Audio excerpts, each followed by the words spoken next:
When 95 Harley-Davidson motorcycles surrounded Garrett Sullivan's garage at dawn, their engines thundering like an army mobilizing for war, he knew his life hung in the balance.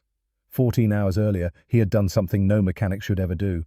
He had dismantled the $40,000 wheelchair belonging to Autumn Castellano, the 16-year-old daughter of the Hells Angels vice president, without permission. Now, as 95 leather-clad warriors stood in formation around his crumbling shop, their faces hidden behind dark sunglasses, their club president Silas Reaper Castellano stepping forward with clenched fists, Garrett realized he had either performed a miracle or signed his own death warrant.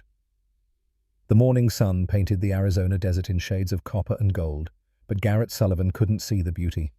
All he could see was the army of chrome and leather that had come to deliver judgment. But to understand how a broke mechanic ended up facing down the most feared motorcycle club in the Southwest, you have to go back. Back to yesterday afternoon.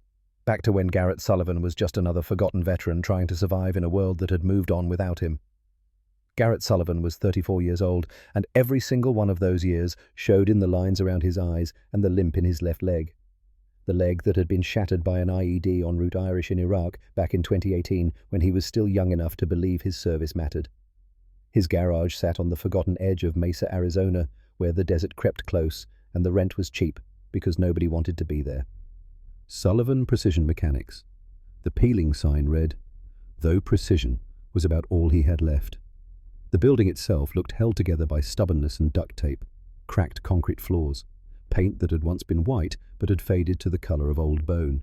A rolling metal door that squeaked every time it opened, announcing customers Garrett rarely had. But if you looked closer, really paid attention, you would see something else. His tools, worn as they were, sat in perfect order, every wrench in its place, every socket organized by size. The workspace might have been humble, but it was immaculate. That was the contradiction of Garrett Sullivan. He was broke, but he wasn't broken. Not where it counted. He had learned precision in the Army. 8 years as a vehicle mechanic with the 101st Airborne Division, deployed twice to Iraq, where he had kept Humvees and transport trucks running through sandstorms and firefights. His unit used to joke that Garrett could hear an engine problem before it happened, could feel a misalignment in his bones. Mechanics keep soldiers alive. That's what their sergeant had told them during training at Fort Campbell. Every bolt you tighten, every system you check, that's someone's kid coming home to their family. Garrett had taken that seriously. Maybe too seriously. His ex-wife Sarah used to say he cared more about machines than people. Said he could spend 6 hours diagnosing a transmission problem, but couldn't spend 6 minutes talking about their marriage. She wasn't entirely wrong. Garrett understood machines. They made sense. They followed rules. When something was broken, there was always a reason, always a solution. People were messier. People lied. People left. Machines just needed someone who would listen. On that Thursday afternoon, the day before 95, bikers would surround his shop. Garrett was doing what he did most afternoons. Barely surviving. 3 red-stamped notices sat on his cluttered desk. Final notice. Final notice. Final notice. $2,400 in back rent. The electricity would be cut next week. His breakfast had been gas station coffee and whatever optimism he could scrape together, which wasn't much. The limp from his left leg made him move slower than he used to, but his hands were still steady. His mind was still sharp. And that afternoon he was finishing up brake work on a 1998 Honda Civic that belonged to Mrs. Doris Fletcher. Mrs. Fletcher was 78 years old, living on Social Security, her hands shaking with arthritis as she counted out $40 in crumpled bills. Garrett had quoted her 40. Any other shop would have charged 120. "You're too kind, sweetheart," Mrs. Fletcher said, her voice wavering. "But you need to take care of yourself too." Garrett just smiled and took the money, knowing it would buy him maybe 2 days of food. What was he going to do? Take grocery money from a grandmother whose husband died in Vietnam? His bank account disagreed with his ethics. But Garrett had learned a long time ago that you could be poor and still be decent. In fact, sometimes being poor was the only time being decent really counted. Above his workbench, pinned to the wall with a single rusty tack, was a photograph that told the story of who Garrett used to be. 5 soldiers in desert camouflage, arms around each other, squinting against the Iraqi sun. Garrett was on the left, younger both legs, working a smile that didn't carry the weight it did now. 3 of those men hadn't made it home. Corporal Ryan Mills, Sergeant Derek Walsh, Private First Class Tyler Knox. Their names were burned into Garrett's memory, carved deeper than any tattoo. They had died doing a job Garrett had survived. And sometimes late at night, when the garage was quiet and the desert wind howled through gaps in the walls, He wondered if he had survived just to end up here. Broke. Alone. Fading away in a garage nobody noticed. But then he would look at his tools, at the photo, at the sign outside that read, "We fix what others can't." And he would remember that surviving meant something, that expertise earned through suffering had value, that sometimes the smallest mechanical flaw could mean the difference between life and death. He had learned that in the desert. He was about to remember it in ways he couldn't imagine. The rumble announced them before Garrett saw anything. Not the convoy that would come tomorrow, just one bike. But what a bike. The Harley that pulled up to Garrett's garage at 4:30 that Thursday afternoon was a custom build, a Road King with chrome so polished it looked liquid, engine tuned to perfection, the deep bass of its exhaust note speaking of power and money in equal measure. It rolled to a stop outside his open bay door, and for a moment Garrett just stared. Then the rider dismounted, and every survival instinct Garrett had developed over 8 years in a war zone started screaming. The man was massive. 6'3" at least, broad across the shoulders in a way that suggested he didn't just ride bikes, he could probably lift them. Salt and pepper beard that reached halfway down his chest, long hair pulled back in a ponytail, and a leather vest that displayed his allegiance in patches and symbols Garrett recognized immediately. Hell's Angels, Vice President, Arizona chapter. The man's eyes were hidden behind aviator sunglasses, but Garrett could feel the weight of his gaze anyway. There was something predatory in the way he moved. Not aggressive. Controlled. Like a man who didn't need to prove he was dangerous because everyone already knew. Behind him, a black van pulled into the parking lot. Custom Mercedes Sprinter, the kind that cost more than most people's houses. The side door opened with a hydraulic hiss, and a wheelchair lift began to descend with a mechanical whir that cut through the desert afternoon. And that's when Garrett saw her. Autumn Castellano was 16 years old, though her eyes carried a weariness that aged her beyond her years. Bright green eyes that missed nothing, strawberry blonde hair pulled into a casual ponytail. She wore a faded Metallica t-shirt and jeans, the kind of outfit that screamed normal teenager. But there was nothing normal about the wheelchair she sat in. The device looked like something designed by aerospace engineers. Sleek titanium frame, complex joint systems, LED panels displaying diagnostics. It was the kind of equipment that cost more than Garrett made in a year, maybe 2 years. The chair descended the lift smoothly, and Autumn maneuvered it toward the garage with practiced efficiency. But Garrett noticed something that made his stomach tighten with recognition. The slight grimace that crossed her face with each movement, the way her right shoulder hunched higher than her left, the tension in her jaw. This girl was in pain. Constant grinding pain that she had learned to hide. The man stopped 10 feet from Garrett's garage entrance, arms crossed over his chest. When he spoke, his voice was like gravel rolling down a mountain. Deep, rough, unmistakably dangerous. "You, Garrett Sullivan, heard you're the best mechanic in Mesa." It wasn't really a question. Garrett wiped his hands on a rag that was more grease than cloth, his mind racing. Best mechanic in Mesa was a stretch. Most desperate mechanic in Mesa, maybe. But something about this man made lying seem like a very bad idea. "I do my best," Garrett said carefully. "What can I help you with?" The man gestured to Autumn, who had stopped her wheelchair just outside the garage bay, waiting. Watching. "My daughter," the man said, and suddenly his dangerous edge made perfect sense. This wasn't just a biker. This was a father.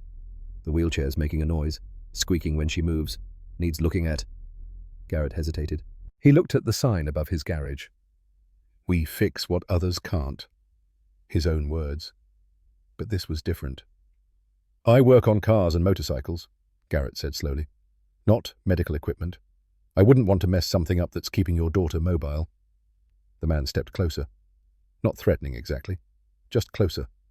Close enough that Garrett could smell leather and motor oil and something else underneath. Worry, fear, the smell of a father who would do anything to help his child. "You work on anything mechanical," the man said, his voice dropping lower. "Says so right there on your sign. Sullivan Precision Mechanics. We fix what others can't." Garrett's own words thrown back at him like a challenge. He looked past the man to Autumn, who had rolled her chair slightly closer. She was watching him with an expression that was half curiosity, half amusement. And when she spoke, her voice carried a lightness that cut through the tension like a knife through silk. "He's not going to hurt you," she said, and there was the ghost of a smile on her face. "He doesn't bite. Not yet, anyway." The father didn't react to his daughter's comment, but Garrett saw the slight softening around his eyes. This terrifying man in the leather vest with the Hell's Angels patches had a daughter who teased him, who wasn't afraid of him, who saw past the patches and the reputation to something else.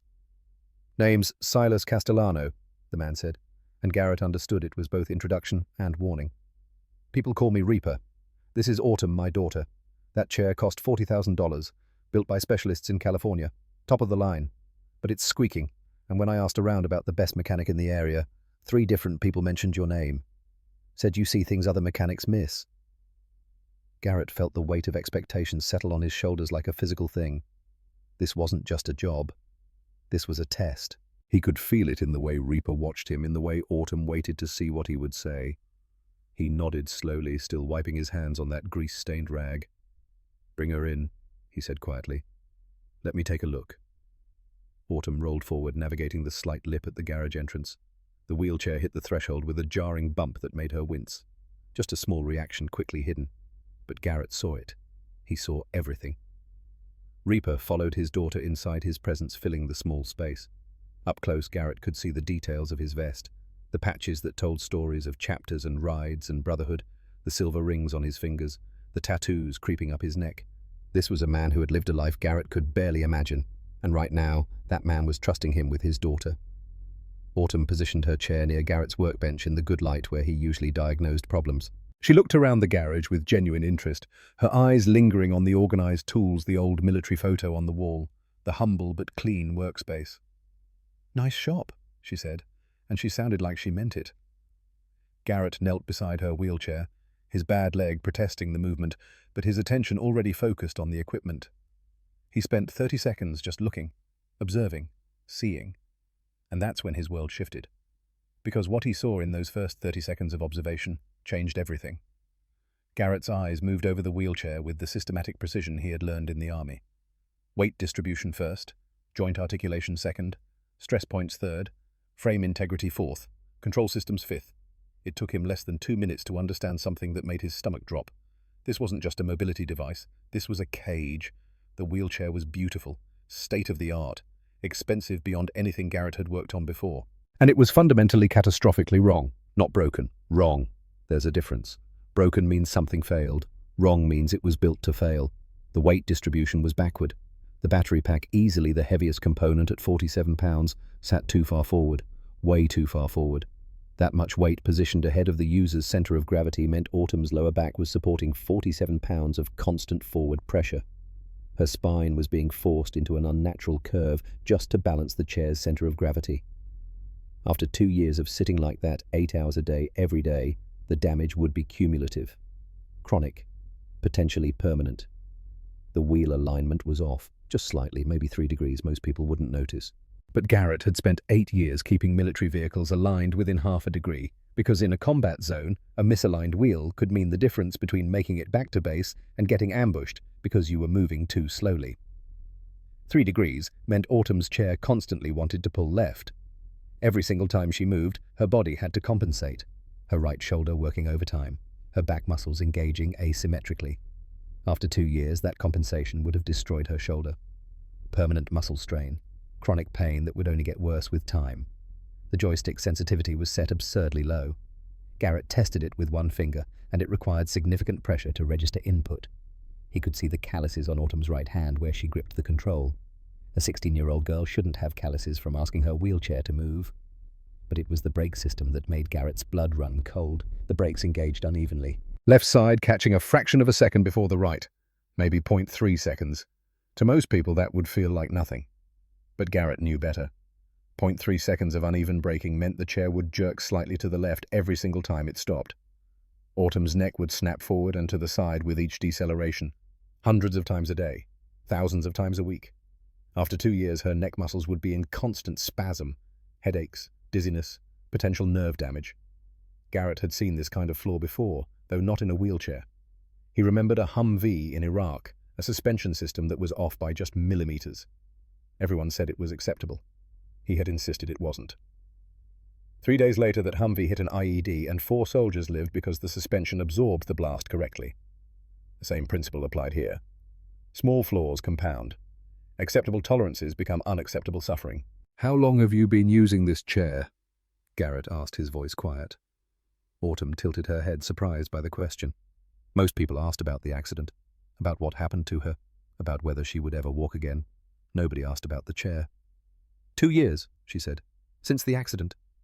Does it hurt? Garrett asked. He was still examining the frame, his fingers tracing the support struts, feeling for stress fractures. Autumn went very still. When she spoke, her voice was smaller than before, younger. Yeah, my shoulders, my back, my neck sometimes. But they said it's the best money can buy. Top engineers. Custom built for me. So I figured it's just me, my body adjusting to being in a chair. Garrett looked up at her then, and something in his chest cracked. She had been in pain for 2 years, constant grinding pain, and she thought it was her fault. She thought her body was failing to adjust to equipment that was supposed to help her. She had been suffering, and she blamed herself because everyone told her the chair was perfect. Behind him, Reaper's voice cut through the garage like a blade. "Something you want to say, mechanic?" There was warning in those words. Danger. Garrett could feel the temperature in the room drop. He was about to contradict $40,000 worth of expert engineering. About to tell a Hells Angels vice president that he had been failed by the specialists he trusted with his daughter's life. Every survival instinct Garrett had screamed at him to shut up, to fix the squeak, to take his money and send them on their way, to stay small and stay safe. But Autumn was looking at him now, and her eyes held something that cut through his fear like a hot knife through butter. Hope. Desperate, fragile hope. Hope that maybe, just maybe, someone finally saw what she had been too afraid to say. That maybe she wasn't crazy. That maybe the pain wasn't her fault. Garrett had learned in Iraq that sometimes the smallest mechanical flaw could mean the difference between life and death. He had learned that staying silent when you saw a problem didn't keep you safe. It just meant someone else would pay the price for your cowardice. He stood slowly, his leg complaining, and wiped his hands on his rag. The next words out of his mouth would either save Autumn or destroy him. He chose Autumn. Garrett took a breath, held it, released it slowly. Then he looked directly at Reaper and said the words that would change everything. "I can fix the squeak, but if you want, I can fix the real problem." The silence that followed was the kind you could cut with a knife. Reaper didn't move, didn't speak, just stood there, 6'3" of controlled danger, waiting. Finally, his jaw tightened. "What problem?" Garrett kept his voice calm, respectful, technical, the same tone he had used briefing officers in Iraq when he found critical flaws in equipment. "The chair's built wrong, weight distribution's backward, alignment's off, brake system's uneven. Every stress point is positioned to cause maximum strain on her body. Whoever designed this focused on looking advanced, not on comfort or function. She's been in pain for 2 years because the engineering is fundamentally flawed." Reaper's entire body went rigid. "Cost me $40,000. Specialists from California, multiple engineers, 2 doctors signed off on it, and you're telling me they're all wrong?" "I'm not saying they're bad at their jobs," Garrett said, and he meant it. "I'm saying they don't listen to machines the way a mechanic does. They design what looks impressive. I'm looking at what actually works. And this doesn't work. Not for her." Autumn had gone completely still in her chair, her hands gripped tight on the armrests. Garrett could see her barely breathing, waiting to see what would happen, waiting to see if her father would accept this or explode. Reaper took off his sunglasses slowly. His eyes were grey, hard as steel, and they pinned Garrett in place like a butterfly on a board. "You've got some nerve, mechanic. I'll give you that. You're either the best damn mechanic I've ever met, or you're running the stupidest con in history." "I'm not conning anyone," Garrett said quietly. "I'm telling you what I see. Your daughter's been suffering for 2 years because nobody wanted to admit the Emperor had no clothes. Well, I'm not afraid to say it. The chair's wrong. I can fix it. Or you can take it somewhere else and she can hurt for another 2 years. Your choice." Autumn leaned forward suddenly, her voice breaking the standoff. "You really think you can make it better?" Garrett finally looked away from Reaper and focused on her. Just her. "I know I can," he said, and he meant every word. The garage went silent again. Reaper studied Garrett with the intensity of a man who had spent his life reading people for lies, for weakness, for angles. Garrett met his gaze and didn't flinch. He had nothing to hide. He was right. And somewhere in his bones, in his blood, in every instinct honed by 8 years of keeping soldiers alive in a war zone, he knew it. Finally, after what felt like an eternity, Reaper spoke. 24 hours. You rebuild that chair. You make it right. And if you're playing me, if you hurt my daughter, you'll answer to me and 94 of my brothers. Understand?" Garrett understood perfectly. He nodded once. Reaper turned toward the door, gesturing to Autumn. "Leave the chair. We'll pick you up." Autumn unbuckled herself from the wheelchair, and Garrett moved quickly to help her transfer to a standard wheelchair Reaper pulled from the van. She was light in his arms, fragile, and for just a moment he could feel how much pain she had been hiding. How much strength it took just to exist in that chair every day. As Reaper wheeled her toward the van, Autumn looked back over her shoulder at Garrett. Her eyes were wet, but she was smiling. "Thank you," she whispered, quiet enough that maybe only Garrett heard. "Thank you for seeing me." Then they were gone. The Harley rumbled to life. The van followed, and Garrett stood alone in his garage looking at a $40,000 wheelchair he had just promised to rebuild in 24 hours, knowing that if he was wrong, 95 Hells Angels would be coming for him at dawn. He walked to his workbench and stared at the wheelchair. His hands were shaking, not from fear, from purpose, from the first real purpose he had felt since leaving the army. Then he noticed something, a piece of paper tucked deep inside the seat cushion where nobody would see it unless they completely disassembled the chair. Garrett pulled it out carefully, unfolded it. The edges were worn soft from age and compression. The handwriting was young, feminine, careful. 4 words, that was all. "Please help me. It hurts." Garrett set the note down on his workbench next to the photo of his old army unit, next to Ryan and Derek and Tyler, who would never come home. He picked up his wrench and looked at the clock on the wall. 6:15 p.m., 24 hours until judgment. He got to work. The garage door rolled shut with a metallic screech that echoed through the empty space.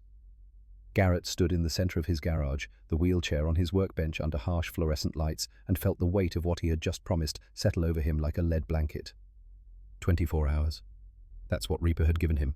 24 hours to do what California specialists with advanced degrees and unlimited budgets had failed to do.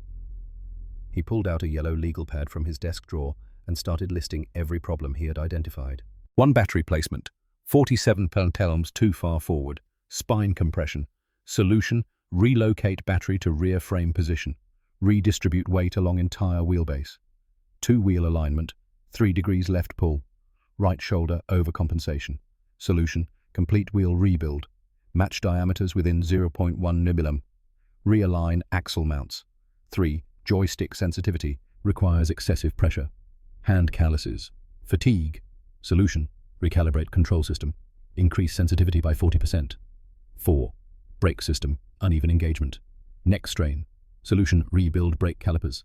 Synchronize engagement timing to within 0.05 seconds. 5. Frame weight. Unnecessary titanium plating. Total chair too heavy. Solution: remove excess material. Replace with carbon fiber panels. The list grew, each problem leading to a solution. Each solution requiring tools and materials and time he wasn't sure he had. Garrett looked at the clock. 6:30 p.m. He had until 6:30 a.m. tomorrow. 12 hours of darkness. 12 hours to perform a miracle. He began the disassembly. Every bolt, every joint, every electronic connection. He laid the components out in systematic order the way a surgeon arranges instruments before a complex operation. It took 2 hours just to take the chair apart. 2 hours of careful documentation, of photographing each connection, of labeling each wire, because putting it back together wrong could hurt Autumn worse than the original design. 8:30 p.m. The garage was littered with wheelchair components. Garrett picked up the battery pack. 47.2 pounds.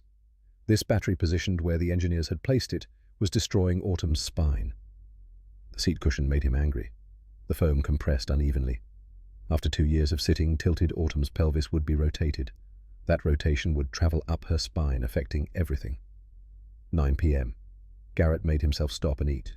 Gas station sandwich, stale coffee. He forced himself to sit for 15 minutes to rest his leg, to clear his mind.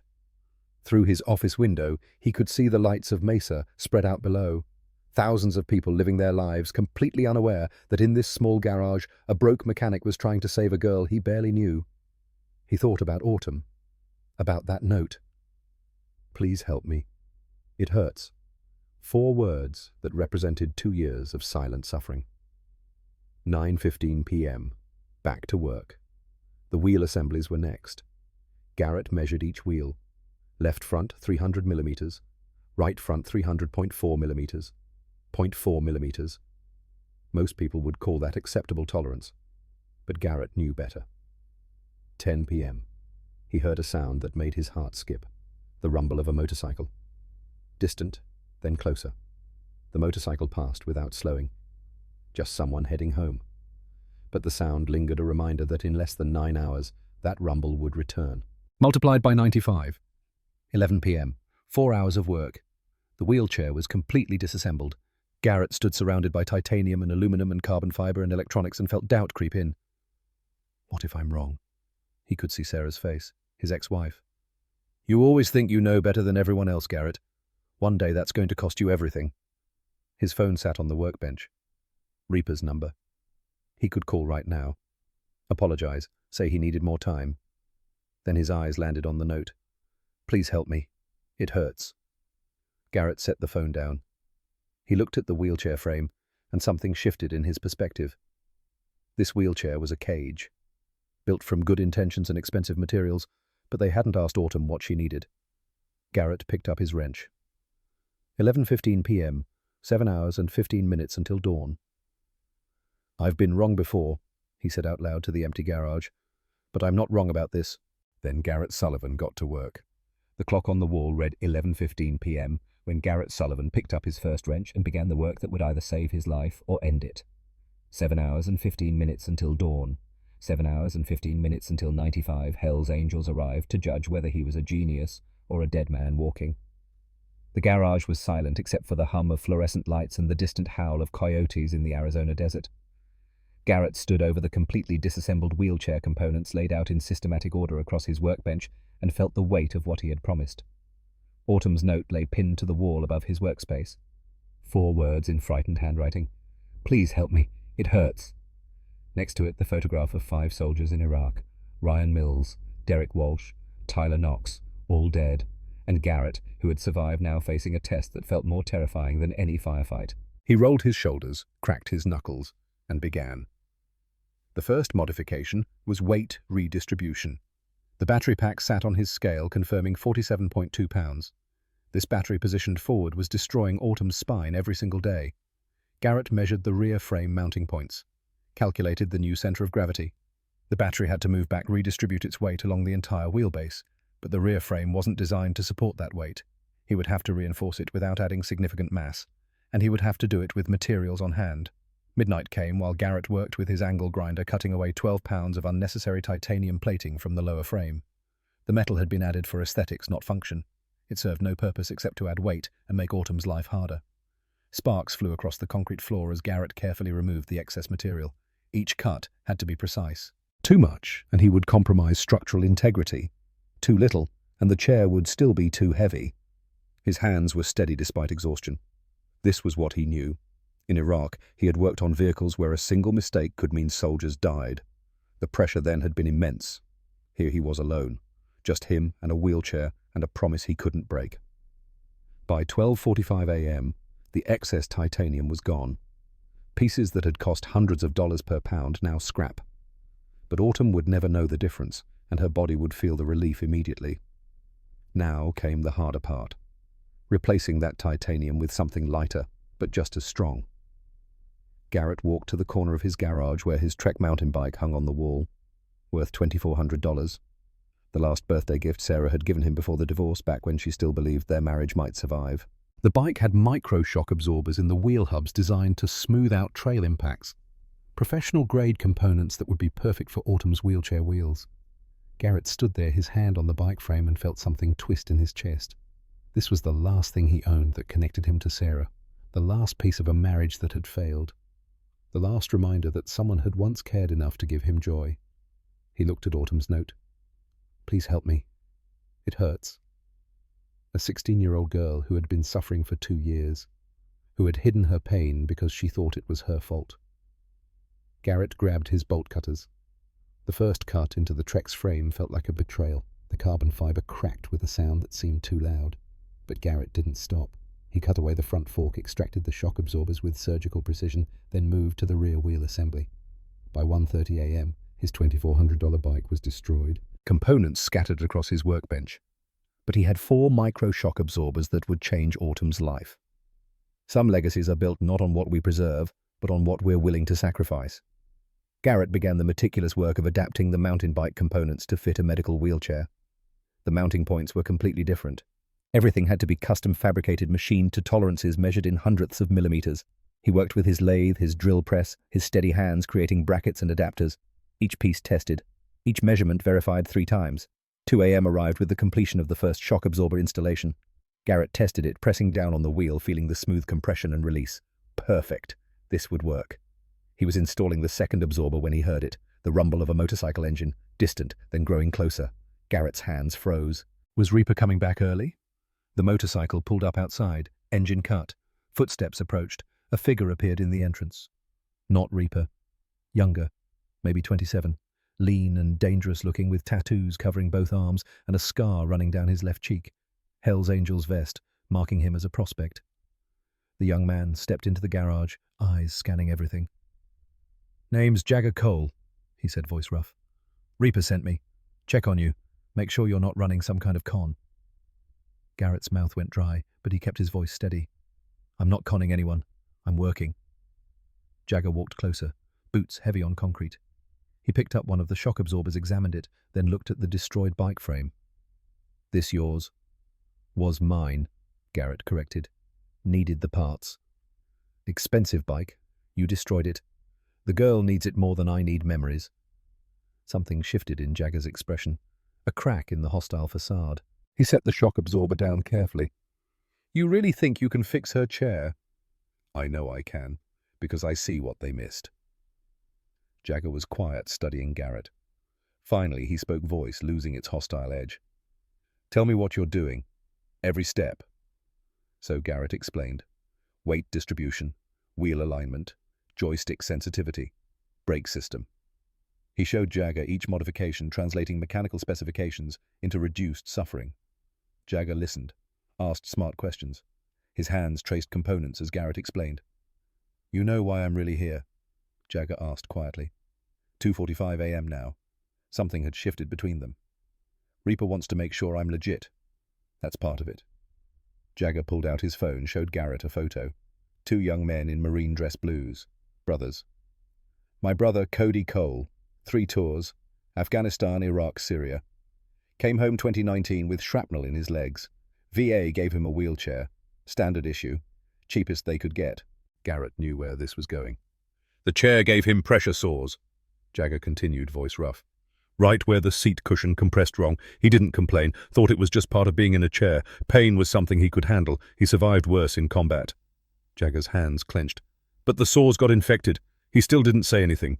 Didn't want to be a burden. By the time we realized how bad it was, sepsis. Multiple organ failure." The garage was silent, except for fluorescent hum and distant coyotes. "He died November 3rd, 2022, Jagger said, voice breaking. 33 years old. Survived 3 combat deployments. Came home and died from a wheelchair the government gave him. Should have kept him safe, but killed him instead." Garrett set the phone down carefully. "I'm sorry. That shouldn't have happened." "No, it shouldn't. But it does. Every day. Veterans suffering in silence because they think that's just how it is." Jagger picked up a shock absorber. "If someone like you had been around, someone who actually gave a damn, really looked at his chair, really listened, my brother might still be alive." The weight of that statement settled over the garage. Garrett understood now. This wasn't just about checking on him. This was about whether Garrett was the kind of person who would listen. "I can't bring your brother back," Garrett said quietly. "But I can make sure Autumn doesn't suffer the same way, and after her every other veteran who needs help. That's what I'm going to do." Jagger nodded slowly. "Then let me help. Show me. Teach me. Because there are 127 more veterans who need someone like you, and you can't do it alone." So Garrett taught. For the next hour he showed Jagger wheel alignment, brake synchronization, feeling for stress points. Jagger learned quickly, hands steady, attention, absolute. By 3:45 a.m., they had installed all 4 shock absorbers. The wheels rolled smoothly, but there was still one major problem: the brake system. Garrett had rebuilt it 3 times. 3 times it failed synchronization. The left brake was catching 0.3 seconds before the right. Every time the chair stopped, Autumn's neck would jerk left, hundreds of times a day. But no matter what Garrett tried, he couldn't get the brakes to engage evenly. He sat down on the cold concrete exhausted and felt doubt creep in. What if he couldn't fix this? Jagger sat beside him. Talk it through. But Garrett wasn't listening. His mind had drifted to Iraq. To a moment 7 years ago that defined everything. Tikrit, Iraq. Forward Operating Base Speicher. January 2018. Specialist Garrett Sullivan was 26, 3 years into his army career, and he had just found something that terrified him. Humvee number 47 sat in the motor pool, cleared for deployment. Just back from depot maintenance, supposedly inspected and certified. But something was wrong. Garrett could feel it. The way the vehicle sat, the slight list to the left. He spent 4 hours checking every specification. Then he found it. The suspension mounting points were off by 2 millimeters. 2 millimeters, less than a pencil-lead width. Acceptable tolerance that engineers would sign off on. But Garrett knew better. 2 millimeters at rest would become 2 centimeters under load. Uneven weight distribution in a combat vehicle hitting an IED could mean the frame buckling instead of flexing, blast penetrating instead of being absorbed. He took his findings to Captain Morrison. Morrison looked at the measurements, shook his head. 2 millimeters, Sullivan. Really, engineers signed off. Depot signed off. You think you know better? Sir, I think. You think too much, specialist. That vehicle is cleared. We need it tomorrow. Stop wasting time and sign off. But Garrett couldn't. He couldn't sign his name to equipment he knew was flawed. Sir, I need 4 hours to fix this. Morrison's face went red. Are you refusing an order? Sir, I'm asking for time to correct a safety issue. It's not a safety issue, it's acceptable tolerance. You're being insubordinate, but fine. Waste your time. But if this vehicle isn't ready by 0600, you'll wish you listened.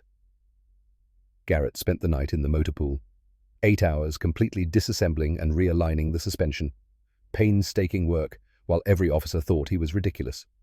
By 6 a.m., Humvee 47 was ready. Perfect alignment. Morrison inspected with contempt, found nothing to criticize, sent it on patrol. 3 days later, that Humvee hit an IED en route Irish. Massive explosion. Shaped charge designed to penetrate armor. Everyone knew the 4 soldiers were probably dead. But they weren't. The suspension absorbed the blast exactly right. Frame flexed, but didn't buckle. Armor held. All 4 walked away with minor injuries. Corporal Ryan Mills, Sergeant Derek Walsh, Private First Class Tyler Knox, Specialist James Carter, all alive because Garrett refused to accept acceptable tolerance. Mills found Garrett that night, grabbed him in a bear hug. You saved my life, Wrench. They told me what you did. The suspension. Everyone said it didn't matter, but you fixed it anyway. That's why we're still breathing. Garrett sat on the cold concrete of his garage, 7 years and 6,000 miles from Tikrit, and understood what he needed to do. I have to feel it, he said to Jagger. I've been trying to measure it, calculate it. But that's not how I work. I need to feel it.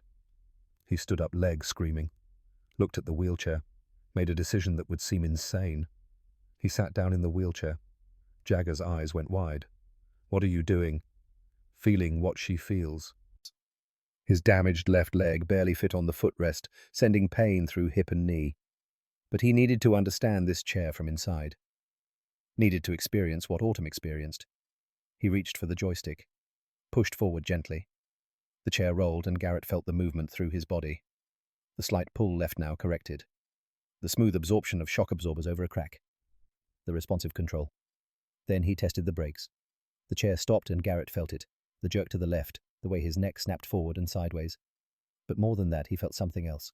A pressure point, right between his shoulder blades, where the seat back was pushing wrong, forcing his spine into an unnatural curve. He sat there 5 minutes, leg throbbing, back aching, body telling him everything he needed to know. Then he rolled back and stood up, leg nearly giving out, but mind crystal clear. The seat back, he said. The angle is wrong. 87 degrees instead of 92. That's creating a pressure point, forcing her spine forward, making her shoulders compensate. Which is why when she hits the brakes, her body doesn't have structural support to stay centered. Jagger stared. You got all that from 5 minutes? Sometimes the only way to see what's wrong is to experience it yourself. Garrett attacked the seatback angle with renewed energy. Fabricated custom shims from aluminum stock thin wedges to adjust the angle by exactly 5 degrees. 45 minutes of precise machining, testing, adjusting. By 4:30 a.m., he was ready. He sat in the wheelchair again, felt the difference immediately. Pressure point gone. Spine could rest naturally. He rolled forward, stopped. Brakes engaged evenly. No jerk, no neck snap. Smooth deceleration. Perfect. "It works," Jagger said, voice filled with awe. Garrett climbed out leg, barely holding him. "Not yet. Still need final assembly test, everything, verify all measurements." But the hard part was done. The part that required seeing what engineers couldn't, feeling what specifications didn't measure. By 5:30 a.m., Autumn's wheelchair was complete, lighter by 12 pounds. Wheels aligned within 0.05 millimeters. Battery repositioned for perfect weight distribution. Shock absorbers that would eliminate jarring. Joystick sensitivity increased 40%. Brake system synchronized to within 0.05 seconds. Seat back angle corrected to 92 degrees. Every flaw fixed. Every stress point eliminated. Every source of pain removed. Garrett wiped down the chair one final time, hands trembling from exhaustion and satisfaction. He had done everything he could, everything he knew how to do. The rest was fate. Jagger checked his phone. 5:45, 94 brothers rolling out now. They'll be here in 45 minutes. Garrett nodded. Walked to his bathroom, washed his hands, splashed cold water on his face. The man in the cracked mirror looked 10 years older, exhausted, terrified, but resolute. He had gambled everything on his ability to see what others missed, on his refusal to accept good enough when someone was suffering. Now he would find out if that gamble would pay off. He walked back. Jagger stood by the bay door, looking out as the sun began painting the eastern horizon copper and gold. "You did good work," Jagger said quietly. "Whatever happens, you did everything you could." "That's all anyone can do," Garrett replied. They stood together waiting. The garage was clean, the wheelchair was ready, and Garrett Sullivan, for the first time since leaving the army, felt like he had a purpose worth dying for. 6:15 a.m., 15 minutes. Then from the distance so faint it might have been imagination, Garrett heard it. The rumble. Starting low like distant thunder rolling across the desert. Growing closer, building into something that would shake the ground and determine whether he lived or died.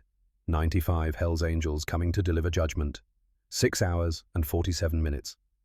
That's how long Garrett Sullivan had worked through the darkness, his hands never stopping his mind, never wavering. At 1:30 a.m., he had sacrificed his Trek mountain bike, the last gift from Sarah, his ex-wife, the last connection to a marriage that had failed, tearing out $2,400 worth of micro-shock absorbers, because Autumn Castellano needed them more than he needed memories. At 2:15 a.m., Jagger Cole had arrived, sent by Reaper to ensure Garrett wasn't running a con. The young biker had threatened him at first, then learned from him, then finally shared the story that made everything clear. Jagger's brother, Cody, Marine Corps veteran, had died at 33 from an infection caused by a VA wheelchair that nobody had bothered to inspect properly. "If someone like you had been around," Jagger had whispered, voice breaking, "my brother might still be alive." At 3:45 a.m., the brake system had failed for the third time. Garrett had sat on cold concrete, exhausted and doubting. Then he remembered Tikrit. January 2018. Humvee number 47. The 2mm misalignment everyone said didn't matter. Captain Morrison telling him he was wasting time. And 3 days later, that Humvee hitting an IED, the suspension absorbing the blast perfectly, 4 soldiers walking away alive because Garrett had refused to accept acceptable tolerance. At 4:30 a.m., Garrett had done something he had never done before. He had sat in Autumn's wheelchair, his damaged legs screaming, and felt every flaw through his own body. The pressure point between his shoulder blades, the slight forward lean forced by an 87-degree seat back instead of 92 degrees. The way the uneven brakes jerked his neck left. 5 minutes in that chair showed him what months of measurements couldn't. 5:30 a.m., complete. Every system tested, every flaw corrected. Now at 6:30 a.m., the first rays of sunlight painted the Arizona desert in shades of copper and gold as Garrett Sullivan stood in his garage doorway and listened to judgment coming. The rumble started exactly as predicted. Low at first, like distant thunder rolling across flat desert landscape. Then growing, building, becoming something that shook windows and made the ground vibrate. The sound wasn't random. It was orchestrated, synchronized. 95 Harley-Davidson engines operating in perfect harmony, creating a wall of sound that hit like physical force. One motorcycle appeared on the eastern horizon, silhouetted against rising sun. Then 5, then 20. Then the formation became clear. A massive V-shaped military precision 95 bikes moving as one unit. Chrome glinted in morning light like liquid metal flowing toward Garrett's garage. Leather vests bore patches visible even at distance.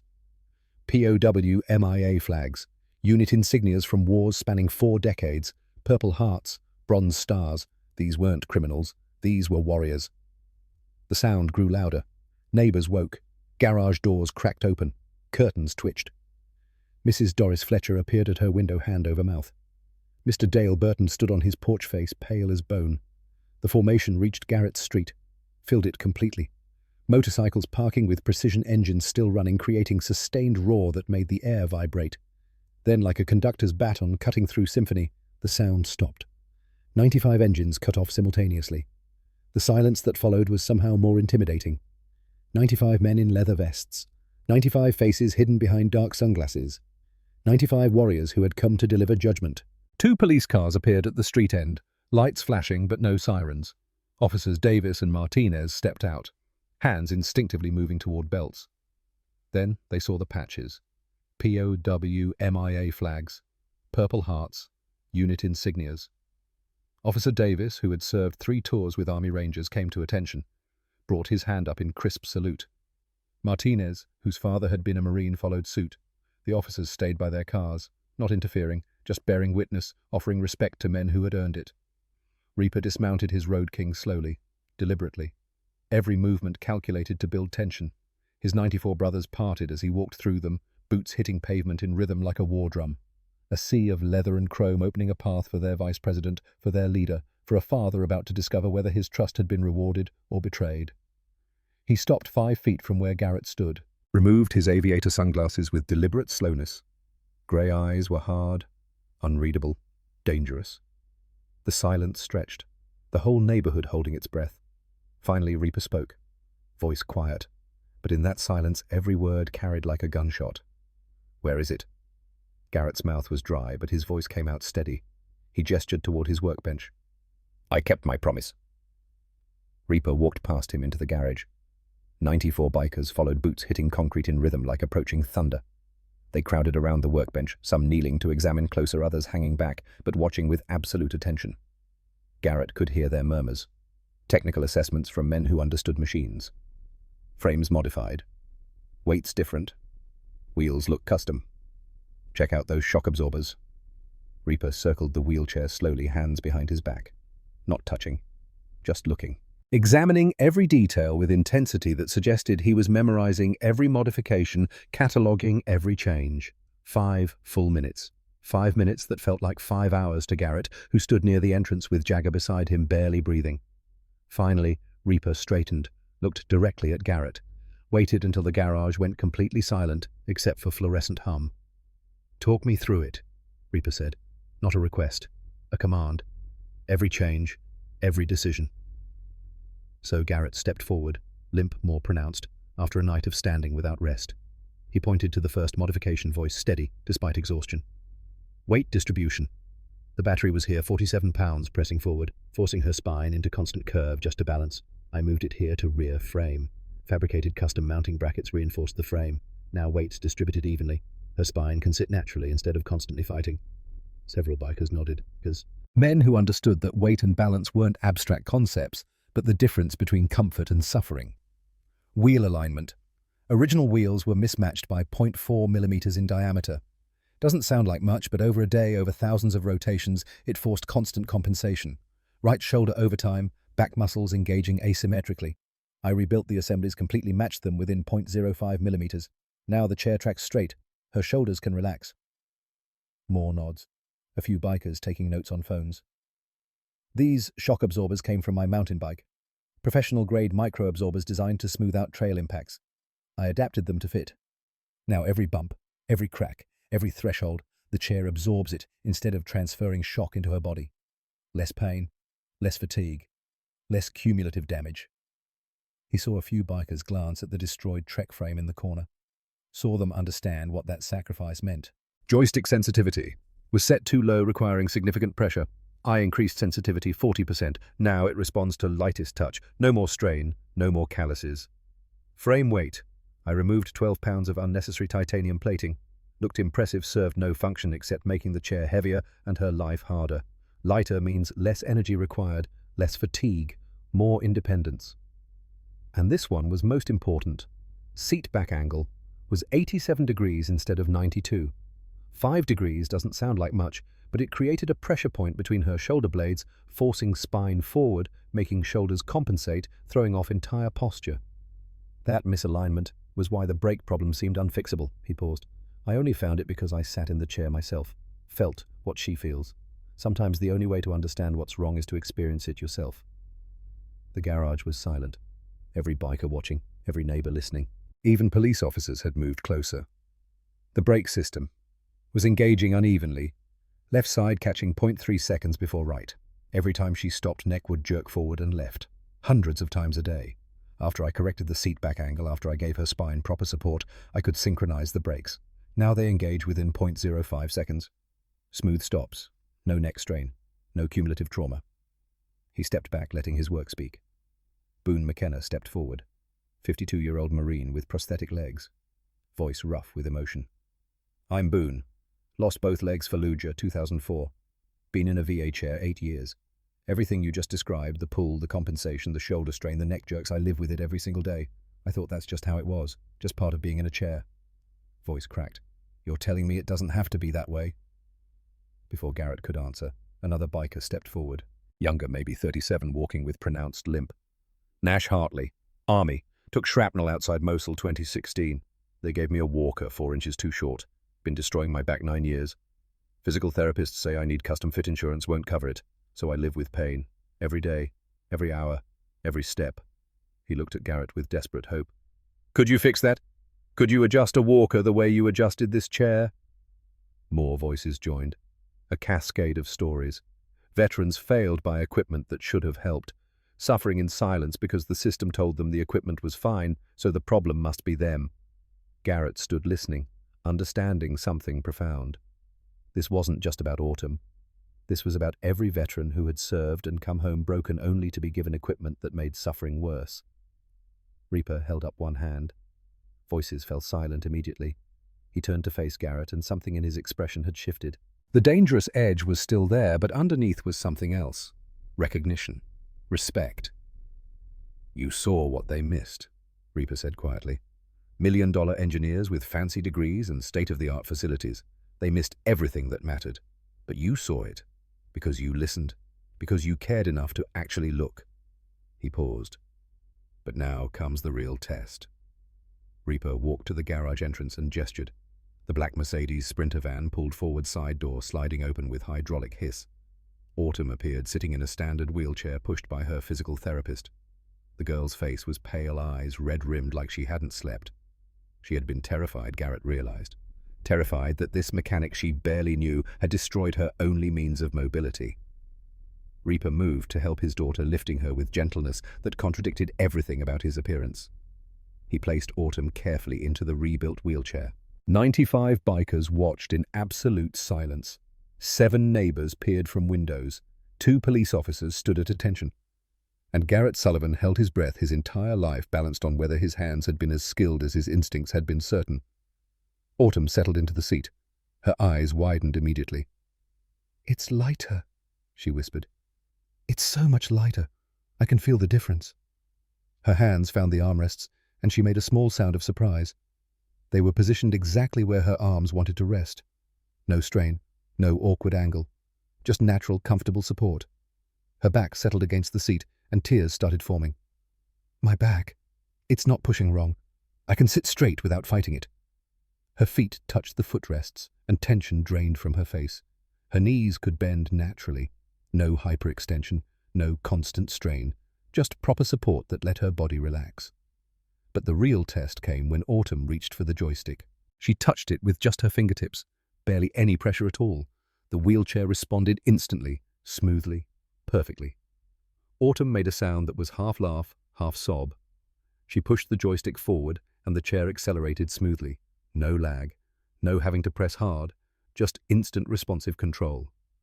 The 95 bikers parted, creating a path through the garage and out into the parking lot. Autumn rolled forward, testing response. Then turned. Then moved again, building speed and confidence. She rolled over the threshold that had made her wince yesterday. The rebuilt shock absorbers absorbed the impact so smoothly she barely felt it. Eyes went wide with wonder. Out in the parking lot, Autumn picked up more speed. She rolled over a crack in the pavement, the kind that used to jar her spine. The shock absorbers took the impact. Her body stayed stable, comfortable, pain-free. She stopped, started again, turned in tight circles, rolled backward, forward, testing every function, every movement. And with each movement her smile grew wider. Her laughter started breaking through. The sound of a 16-year-old girl remembering what it felt like to move without suffering. She did a full circle around the parking lot, faster now, more confident. Her posture was naturally upright because weight distribution let her spine sit properly. Her shoulders were relaxed because wheels tracked straight. Her movements were fluid because the joystick responded to her lightest touch, and the chair became an extension of her will instead of a prison she fought against. Autumn stopped the wheelchair directly in front of Garrett. She looked up at him, and tears were streaming down her face. But she was laughing, a breathless, disbelieving sound that was part joy, part release of 2 years of suffering finally acknowledged. "I forgot," she said, voice breaking with emotion. "I forgot what it felt like to not hurt. Every single movement used to hurt. My back, my shoulders, my neck, all the time. And I thought that was just how it had to be. I thought the problem was me." She reached out and grabbed Garrett's hand, squeezing hard. "But it wasn't me. It was never me. You saw that. When everyone else, the doctors, the engineers, everyone told me the chair was perfect and I just needed to adjust, you saw the truth. You believed me when I couldn't even believe myself." Garrett couldn't speak. The lump in his throat was too big. He just squeezed her hand back and nodded. Reaper had been watching his daughter with an expression that cycled through disbelief, joy, and something that looked like grief for all the pain she had endured unnecessarily. His jaw was clenched tight, fighting to maintain control. But then something unexpected happened. Before Reaper could speak, before anyone could react, movement erupted from the street. Mrs. Doris Fletcher stepped forward from behind the police cars, 78 years old, moving slowly but with absolute determination. Her eyes were wet, hands trembling, but her voice carried clear. "These men," she said, pointing at the Hells Angels, "they saved my son in 2021. The bikers turned toward her, surprised. Neighbors who had been watching moved closer. "My boy Thomas. He needed a heart transplant. $18,000 we didn't have. Insurance denied the claim. We were out of options. We were watching him die." Voice broke. "Steel Brotherhood paid every cent. Every single cent. My son is alive because of these men." She looked at Garrett, tears streaming. "And yesterday when I saw these motorcycles coming, I was scared. I thought they were criminals. I thought you were in terrible danger. But I was wrong. I was so wrong." Mr. Dale Burton came next. The landlord who had threatened to evict Garrett just 24 hours ago, face pale, hands trembling. "My mother," Burton said, voice barely above whisper. 2019. "We were losing her house to foreclosure. $32,000 we didn't have. My mother was 86, lived in that house 50 years, and we were going to lose it." He looked at Reaper, at the assembled bikers, at Garrett. "Steel Brotherhood paid the mortgage, saved her home, let her die in her own house 2 years later, with dignity, surrounded by family. And I—" Voice cracked completely.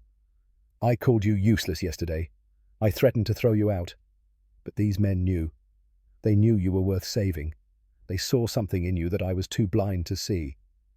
Burton dropped to his knees right there in the parking lot. "I'm the useless one, not you. I'm so sorry, Garrett. I'm so sorry for everything."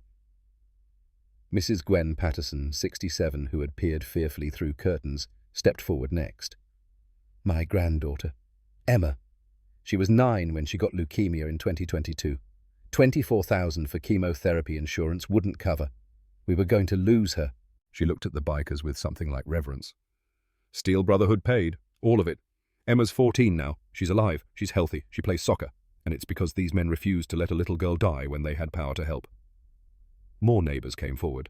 Trevor Walsh, whose back surgery Steel Brotherhood funded. Linda Morrison, whose house fire they helped rebuild. Rick Cole, whose son's ICU stay they covered.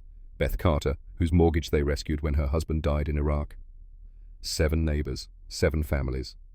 7 stories of salvation from men they had feared, men they had judged, men they had assumed were criminals because of leather vests and motorcycle engines. They gathered around Garrett, some crying, some apologizing, all transformed by recognition of their own blindness. Burton was still on his knees. Garrett moved forward, leg protesting, and helped the older man stand. "It's okay," Garrett said quietly. "Fear makes us see things wrong." "I understand." "No," Burton said, shaking his head. "It's not okay, but I'm going to make it right. Your garage, you're not renting anymore. I'm signing over the deed. You own it. No more rent, no more threats. It's yours." Garrett tried to protest, but Burton held up his hand. "It's the least I can do. These men saw value in you when I saw nothing. Let me do this one small thing to make up for my blindness." Reaper watched this cascade of recognition and reconciliation with an expression Garrett couldn't quite read. Then he stepped forward, and the parking lot fell silent again. "Steel Brotherhood is a 501c3 non-profit organization," Reaper said, voice carrying to every corner. "We're not criminals. We're not a gang. We're veterans who decided that when the system fails good people, we step in." He gestured to his brothers. "We've been doing this 18 years. 2,847 families helped. $11.3 million in medical bills paid. 164 homes saved from foreclosure. 387 veterans housed and employed. 94 scholarships awarded." Voice dropped lower, became more intense. "My daughter Maria died in 2007. She was 7 years old. Leukemia. She needed a bone marrow transplant. We needed $180,000. Insurance denied the claim. I worked 3 jobs. I begged. I sold everything. It wasn't enough." Reaper's eyes were wet now, and he didn't try to hide it. "She died in November. I held her hand while she took her last breath. And I made her a promise. I promised that I would never let another family watch someone they love die because they couldn't afford to save them. Never again." He looked at Autumn, at Garrett, at the assembled neighbors and bikers and officers. "That's what we do. We find good people in desperate situations, and we help them. Because the system fails. Every single day the system fails people who deserve better. So we become the system that should exist but doesn't." One of the bikers stepped forward, older, maybe 65, with burn scars visible on arms and neck. He removed his sunglasses and his eyes were haunted. "I'm Victor Kane, Navy corpsman. Saved an Army mechanic's life in 2004. Fallujah. She ran into a firefight to pull wounded soldiers out. Bullets everywhere. Mortars falling. She didn't care. Just kept running back in until everyone was out." He looked directly at Garrett. "That mechanic was your mother's son, Lieutenant Sarah Sullivan. She saved 16 lives that day before she caught shrapnel that ended her career. I carried her to the medevac. She looked up at me and said, 'Did we get everyone?' Even bleeding out, all she cared about was whether her soldiers survived." Garrett's world tilted. His mother, Lieutenant Sarah Sullivan. He had been 8 years old when she died, not in combat, but 2 years later, from complications of her injuries. He remembered her in uniform. Remembered her telling him that mechanics keep people alive. Remembered her saying that every bolt you tighten, every system you check, that's someone's kid coming home. He had thought she meant vehicle mechanics, but she had meant something bigger. She had meant that caring for the people who depend on you, maintaining their safety, refusing to accept good enough when lives are at stake, that was the highest calling. And now, here in this parking lot, Garrett finally understood why he couldn't walk away from Autumn's suffering, why he had gambled everything, why he had sacrificed his bike, his sleep, his safety. Because his mother had taught him not through words, but through example, that some things matter more than self-preservation. That expertise in service of others is sacred, that you don't look away when someone is hurting. Reaper's voice broke through Garrett's thoughts. "You're one of us now, whether you want to be or not. You proved it last night. You saw my daughter's suffering and you couldn't look away. You risked everything to help her. That's what we do. That's what brotherhood means." He pulled a folded piece of paper from his vest pocket and set it on the hood of a nearby truck. 127 disabled veterans in Mesa and Chandler. Everyone has been failed by VA equipment. Everyone is suffering unnecessarily. You're going to fix them. All of them. Garrett's stomach dropped. "I can't afford." "We'll supply everything," Reaper interrupted.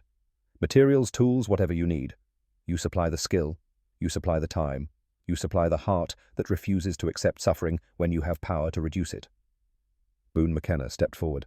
"Please. My chair's been destroying my shoulders 8 years. I thought that's just how it had to be. But watching Autumn, seeing her move without pain, I need that. We all need that." Nash Hartley moved closer. "My walker, 4 inches too short." 9 years of back pain. You could fix it in an hour, probably. But I can't pay you what you're worth. None of us can. Jagger Cole spoke next, voice rough with emotion. Cody died because nobody cared enough to check his equipment. Nobody listened when his body was screaming something was wrong. You listen. You see what others miss. How many more Codys are out there right now suffering, thinking it's their fault? The weight of expectation settled over Garrett. 127 people, 127 lives, 127 custom modifications that would take months, maybe years, all for free. He looked at Autumn, who was still in her wheelchair, watching him with an expression that said she understood exactly what he was feeling. The weight, the responsibility, the impossibility.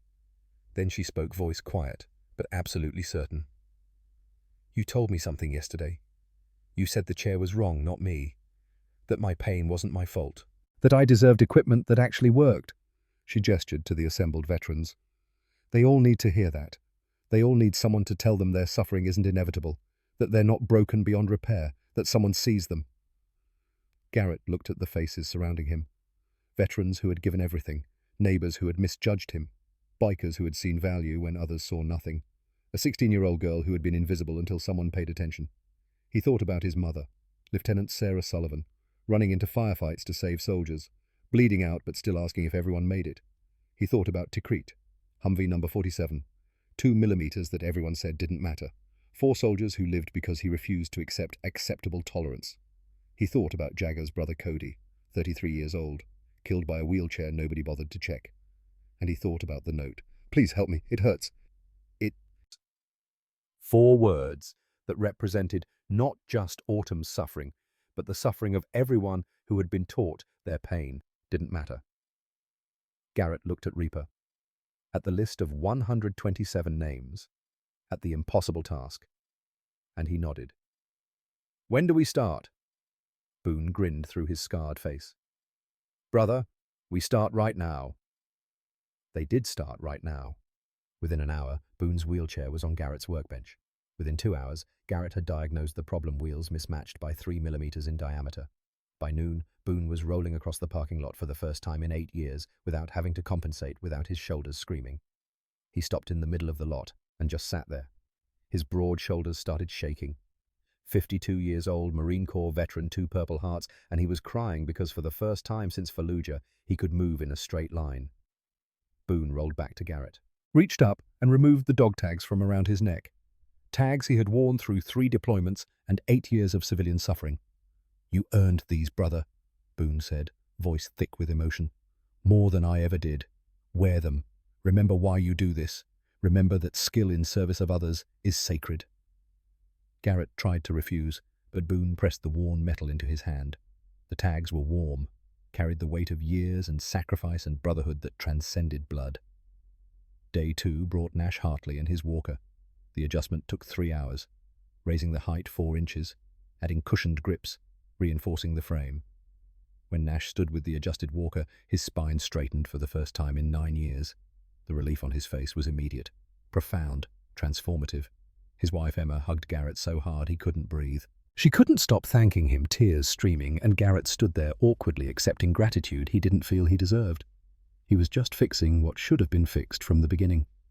Day 3 changed everything. 15 bikers arrived with 3 pickup trucks full of equipment. Professional-grade tools still in packaging. A pneumatic lift system. Welding equipment that didn't spark and sputter. Industrial LED lighting that transformed Garrett's dim garage into a proper workspace. Diagnostic computers. They worked all day installing everything, organizing the space, creating bays for different types of repairs, setting up an inventory system. And they stayed, learning, watching how Garrett diagnosed problems, taking notes on his modifications, understanding that this skill could be taught, could be spread, could help more people than just those who could make it to Mesa.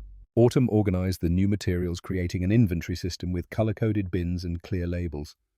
Everything accessible, everything efficient. The garage was becoming more than Garrett's workspace.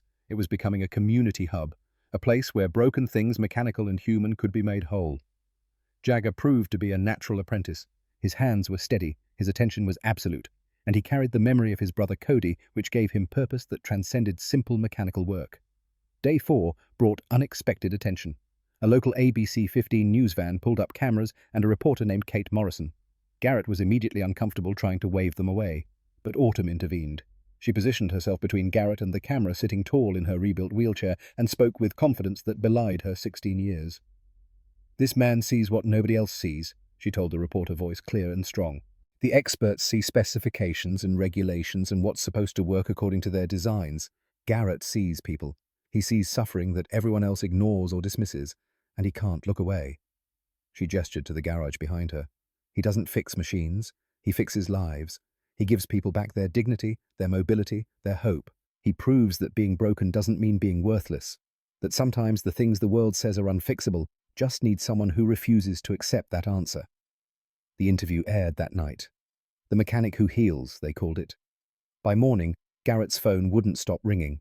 Day 5 brought 43 veterans, more than Garrett could handle in a single day. The line of people waiting stretched around the block. Garrett started working 17-hour days, barely stopping to eat, running on coffee and purpose. The exhaustion was real and cumulative, but so was the satisfaction. Every modification, every grateful face, every veteran who walked or rolled out of his garage with less pain. This was what mechanics keep people alive actually meant.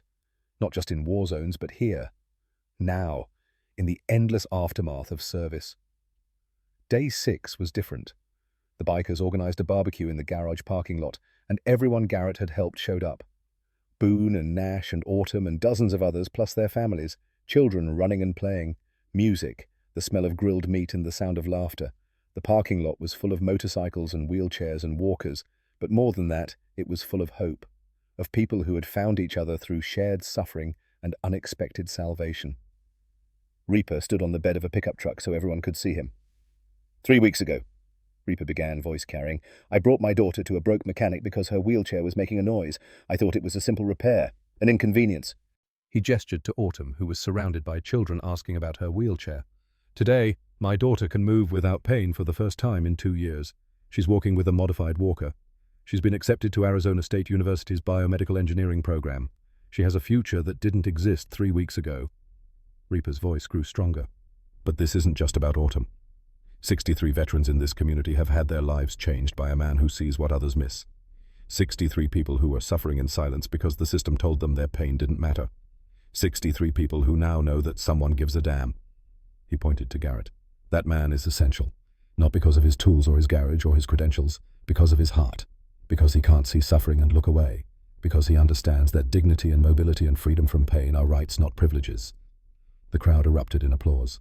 Garrett stood there, overwhelmed, barely able to process how much his life had changed.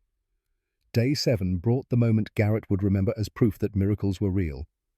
He was under a wheelchair, adjusting the suspension system for a 10-year-old boy with cerebral palsy, when he heard Autumn's voice. "Garrett." Something in her tone made him roll out immediately, and there she was, standing.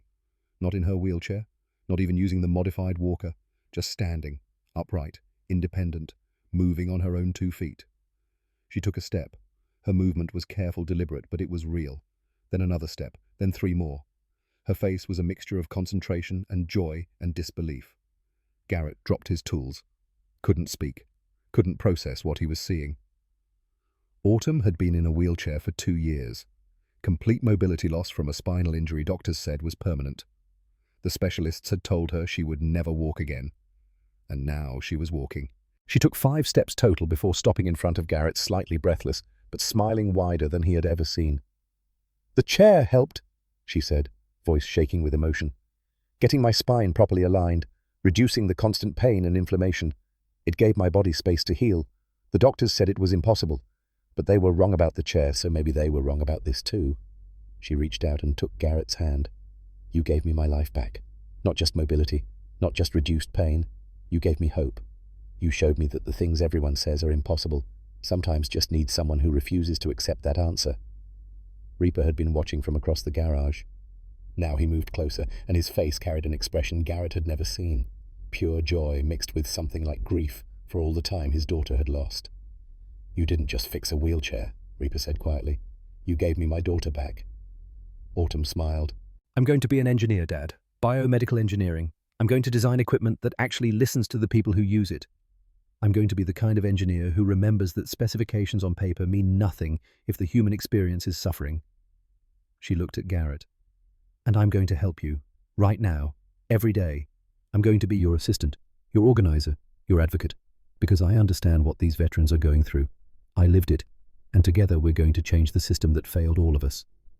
And she did. Autumn became essential to the operation. She organized appointments. She talked to veterans with compassion born from shared experience. She gave them hope just by existing proof that improvement was possible, that someone cared enough to try. 3 weeks after 95 Hells Angels had surrounded his garage at dawn, Garrett stood in his workspace and looked at the wall that had once held only his old army photo. Now it held 78 photographs. Every veteran he had helped. Names written below each photo. Faces smiling in ways their families probably hadn't seen in years. His phone rang. Unknown number.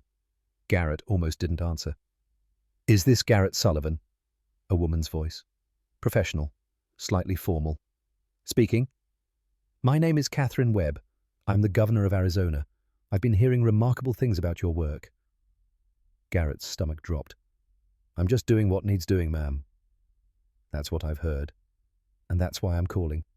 Mr. Sullivan, we have a serious problem in this state.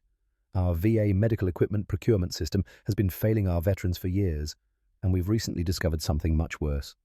Evidence of corruption." She explained the details. Dr. Patricia Grayson, 54 years old, Harvard Medical School degree, impeccable credentials, Director of Medical Equipment Procurement for the Phoenix VA Hospital for 6 years.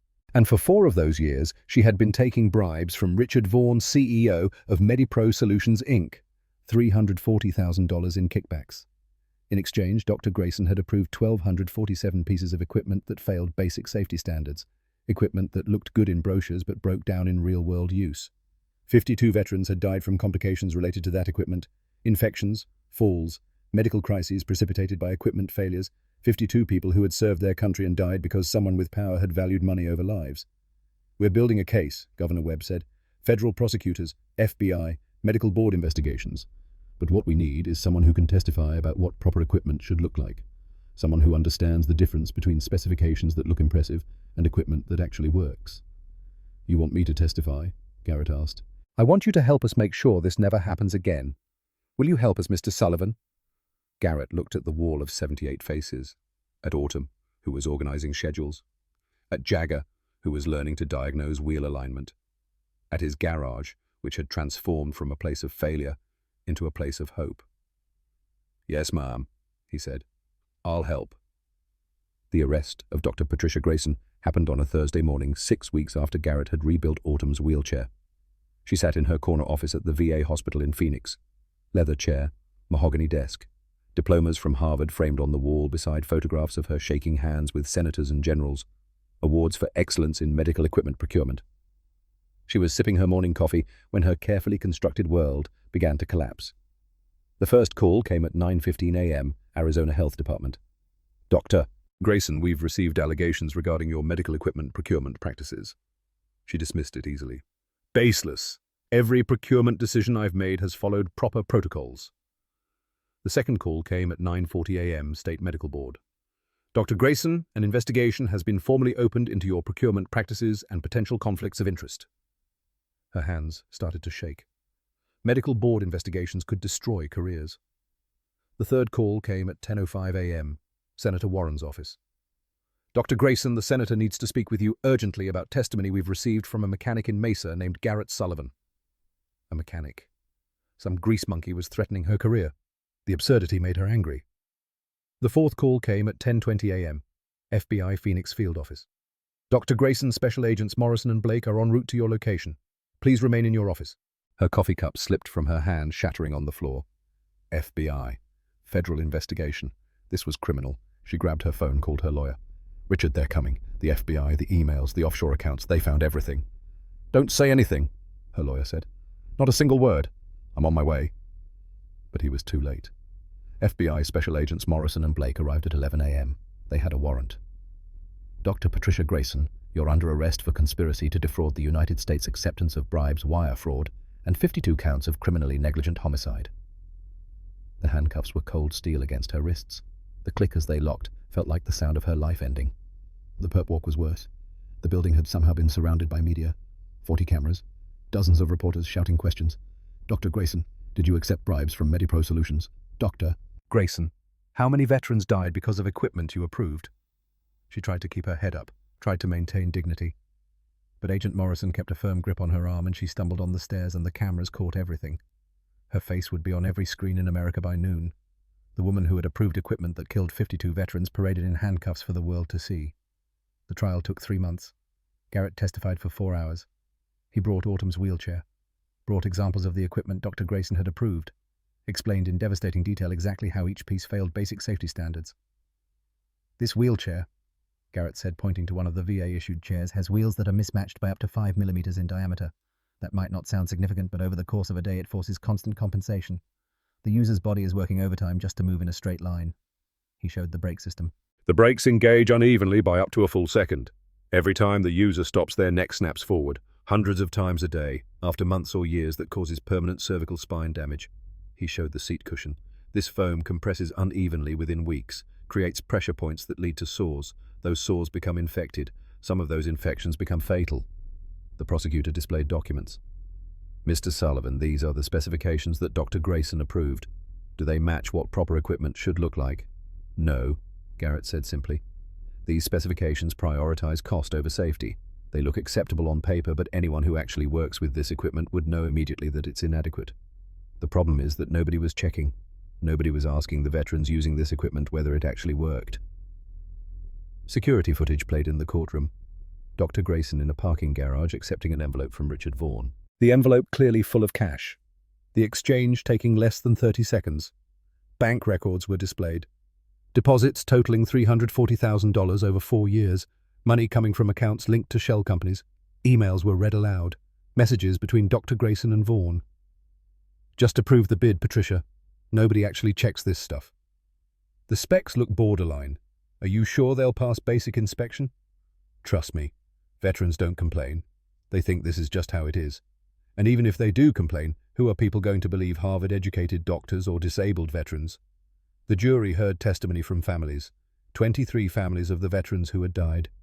One after another, they told their stories. My husband survived 2 tours in Iraq. The wheelchair gave him pressure sores. Those sores got infected. He died from sepsis. He was 36. My son lost both legs in Afghanistan. The prosthetics kept breaking. He fell 3 times. The 3rd fall caused a head injury that killed him. He was 29. Story after story. Death after death. Suffering that could have been prevented. The defense tried to argue that Dr. Grayson had followed proper protocols, but the prosecution showed she had ignored multiple complaints, had dismissed veterans who reported problems, had actively suppressed reports from VA staff who raised concerns. The jury deliberated for 90 minutes. Guilty on all counts. 15 years in federal prison. No possibility of parole. As the bailiff led her away, Dr. Patricia Grayson looked back once at the gallery. 23 families sat there, silent, watching. Justice that came too late, but came nonetheless. Her last view before the door closed was of Garrett Sullivan sitting in the back row holding Boone McKenna's dog tags, the mechanic who had seen what she had deliberately ignored. The Sullivan Veterans Mobility Center opened on a warm April morning 6 months after 95 Hells Angels had surrounded Garrett's garage at dawn. 4 stories, 12,000 square feet, built with funding from Steel Brotherhood private donors grants and a community that had decided one mechanic's vision was worth supporting. The first floor was a mobility clinic, 6 repair bays, professional equipment, space for Garrett and his team of 8 apprentices. The second floor was vocational training, mechanics, welding, carpentry, computer skills, job training that could translate into careers. The third floor was transitional housing, 20 rooms for homeless veterans, clean beds, hot showers, safety and dignity. The fourth floor was a learning center, GED classes, job training programs, childcare, everything designed to break the cycle of poverty. 67 people came through the doors on opening day. The building was dedicated with a ceremony attended by 300 people. Governor Webb gave a speech. Reaper gave a speech. Boone McKenna spoke on behalf of the 214 veterans Garrett had helped. And Autumn Castellano, walking now with only forearm crutches for long distances, gave the closing remarks. 6 months ago, I was invisible, she said, voice carrying. I was a 16-year-old girl in constant pain. I had written a note asking for help and hidden it where nobody would ever see it because I had learned that my suffering didn't matter. She gestured to Garrett. This man saw me. He saw past the expensive equipment and the expert credentials. He saw a person who was hurting, and he couldn't look away. Today, this building stands as proof that one person who refuses to accept suffering as inevitable can change everything. This building will provide equipment repairs and housing and job training and hope. But more than that, it will provide something the system has failed to provide: the simple acknowledgement that veterans' suffering matters. The crowd applauded. Garrett accepted congratulations awkwardly. His office was on the first floor. Small, window overlooking the clinic floor. The wall behind his desk held 214 photographs, and in the center, in a simple frame, was a piece of worn notebook paper. "Please help me. It hurts." Autumn's note. The beginning of everything. 6 months after the center opened on a Tuesday afternoon, when the Arizona sun was hot, Garrett sat in his office reviewing apprenticeship applications. Jagger Cole had graduated. He now ran a satellite clinic in Phoenix. 3 other apprentices had done the same. The Sullivan Act had passed in 9 other states. Mandatory end-user testing for all VA medical equipment, quarterly audits, whistleblower protection, criminal penalties for corruption. In the first year after the Sullivan Act passed, not a single veteran in those 9 states died from faulty medical equipment. Not one. His secretary knocked. "Someone here to see you. Says it's urgent." The man who walked in was maybe 42 years old. Worn work boots, carpenter's pants covered in sawdust, hands calloused from manual labor, eyes carrying desperation. "My name's Wyatt Brennan," the man said. "I'm a construction worker. Was a construction worker. Company went bankrupt 2 weeks ago. Lost my job." Voice cracked. "My truck's radiator blew yesterday. $400 to fix. I don't have it. I've got 2 kids, Caleb's 6, Sophie's 4. Wife works nights at the hospital. Without my truck, I can't interview for jobs, can't pick up my kids, can't provide." Hands shaking. "I know I'm not a veteran. I know this place is for people who served, but I'm desperate. I heard you help people." Garrett stood up, walked to his desk drawer, pulled out his wallet and took out a $100 bill. Not enough to fix the radiator completely, but enough to start. He handed the money to Wyatt, along with a business card. Steel Brotherhood. "Take this," Garrett said. "Get your radiator fixed. When you're back on your feet, when you've got steady work again, you help someone else. You pass it on. That's how this works." Wyatt stared at the money and card like Garrett had just handed him a miracle. I can't. I don't know when I'll be able to pay you back." "You don't pay me back," Garrett said. "You pay it forward. When you see someone struggling the way you're struggling now, you help them, and you tell them to do the same. That's the only payment I need." Wyatt's eyes filled with tears. "I'll never forget this, I swear. When I'm stable, I'll find someone to help." "I know you will," Garrett said, and he meant it. The sun was setting over Mesa, Arizona, painting the desert in shades of copper and gold. Garrett stood in the parking lot of the Sullivan Veterans Mobility Center, watching the last visitors leave. Inside, Jagger was helping a new apprentice troubleshoot a wheelchair brake system. Autumn was in the learning center, tutoring a veteran studying for his GED. Reaper was in a meeting with Steel Brotherhood's board. Garrett's phone buzzed. Text from Wyatt Brennan. "Got truck fixed. Job interview went great. Start Monday. Already looking for someone to help. Thank you. I'll pass it on." Garrett smiled. That's how it spread. One person helping another. Kindness, multiplying instead of dividing. He thought about the journey. About 95 motorcycles surrounding his garage at dawn 6 months ago. About the fear. About Autumn crying because she had forgotten what it felt like to not hurt.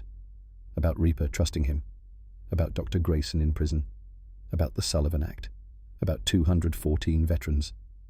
He thought about his mother, Lieutenant Sarah Sullivan, the army mechanic who had run into firefights to save soldiers, who had died from her wounds but had lived long enough to teach her son that mechanics keep people alive. He looked at the center, at the building that represented every veteran who had refused to accept suffering as inevitable, every biker who had chosen to help, every neighbor who had learned to see past fear. Every apprentice who had learned that skill in service of others is the highest calling. Garrett walked back toward the building. His leg still hurt. Would always hurt. The IED had left permanent damage, but he wasn't broken, not where it counted. Behind him in the distance he heard the familiar rumble. Motorcycles. Steel Brotherhood heading out on their evening patrol, looking for people who needed help. The rumble faded into the night, but Garrett knew it would return. The Brotherhood never stopped. The work never ended. Because suffering never stopped, And as long as people were hurting, there would be people who cared enough to help. Garrett Sullivan was 35 years old. He had served his country for 8 years. He had survived an IED. He had survived a divorce. He had survived a failing business. He had survived threatening a Hells Angels vice president. And he had learned the most important lesson of all, that being broken doesn't mean being worthless. That sometimes the smallest flaw can mean the difference between suffering and relief. That expertise earned through hardship has value beyond measure. That one person who refuses to accept good enough can change everything. He walked through the doors of the Sullivan Veterans Mobility Center, back to the work he loved, back to the purpose he had found, back to the family he had built. The last light faded from the desert sky, and Garrett Sullivan smiled because he finally understood what his mother had tried to teach him.